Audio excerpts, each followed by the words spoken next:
होतंय का विचार? माघारीचा टाइम काल 3 वाजता संपल्यामुळे तो विषय या ठिकाणी माझ्या दृष्टीने संपलेला आहे.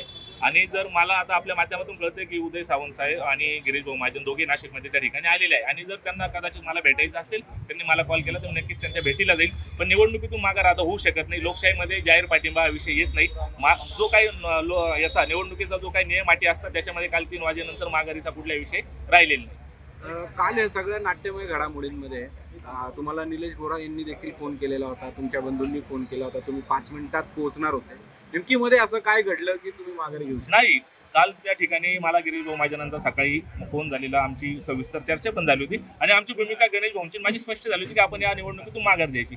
पण आमदार पुत्रांनी जो आमच्या बापाचा उद्धार केला त्याच्यामुळे माझा त्या ठिकाणी जो निर्णय होता तो मी बदलवला.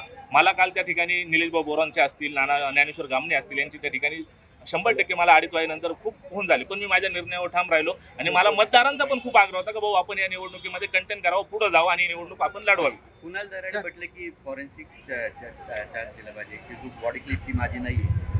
काय आता काय झाले, 14 दिवस निवडणुकीच्या प्रचाराला बाकी. कुणाल दराडेंनी ती क्लिप घ्यावी, फॉरेन्सिकला जावं आणि त्याचा अहवाल त्यांनी आपल्याला सादर करावा, मला माझा प्रचार करून द्यावा. त्यांनी असं देखील म्हटलंय की आम्ही नाही तर तुम्ही फॉरेन्सिक तपासणी करावी, हा ऑडिओ जो आहे तो माझा नाही. मी तेच सांगतोय का त्यांनीच ती करावी आणि त्याचा खुलासा त्यांनी त्या फॉरेन्सिक रिपोर्टच्या माध्यमातून आपल्याकडे द्यावा. ते असं पण म्हटले की दराडे आणि गीते हे दोघंही बंधू आहेत, घरातले आमचे संबंध आहेत. गोकुळ गीते आणि गणेश गीते हे दोघंही माझे भाऊ आहेत, त्यामुळे आमचा जो गैरसमज झालाय तो लवकरात लवकर दूर होईल. आपल्याकडे मराठीमध्ये एक पूर्वापार म्हण आलेली की 1-7 जणांनी खाल्ला होता. जर तुमच्या घरामध्ये एक आमदारकी होती तर दुसऱ्या आमदारकीसाठी इतका हट्टास का?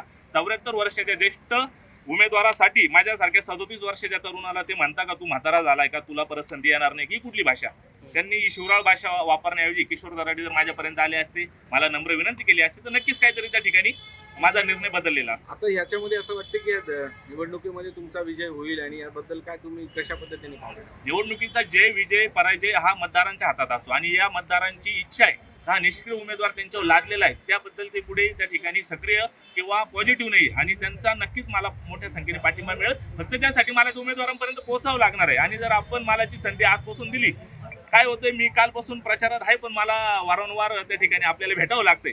जर आजपासून मला तुम्ही मोकळीक दिली तर मी नक्कीच त्या 619 मतदारांपर्यंत पोहोचणार आणि 350 पेक्षा जास्त मतदारांना माझ्या बाजूने वळून माझा विजय त्या ठिकाणी मी निश्चित करेन. आपण काल ऑडिओ क्लिप मध्ये असं त्यांना सांगितलंय किशोर दराडेंना का मला असं वाटतंय का यावेळेस आमची उमेदवारी जी आहे ती झालेली आणि आमचा विजय यावेळेस आम्हाला चान्सेस आहेत, का आपल्याला असं? हे बघा, आपण त्या ठिकाणी लोकशाहीचे एक संवाद आणि आपल्याला माहित आहे का या मतदारसंघामध्ये काय वातावरण आहे. मागच्या 8 वर्षामध्ये मी वारंवार सांगतो की मागच्या 8 वर्षामध्ये जे काही आता 74 वर्षाचे ग्रोथ आहे ती मागच्या 8 वर्षामध्ये कुठेही या ठिकाणी या मतदारसंघामध्ये फिरकलेले नाही आणि या आमदारकीचा उपयोग त्यांनी फक्त व्यक्तिगत दराडे कुटुंबियाच्या फायद्यासाठी करून घेतलेला आहे.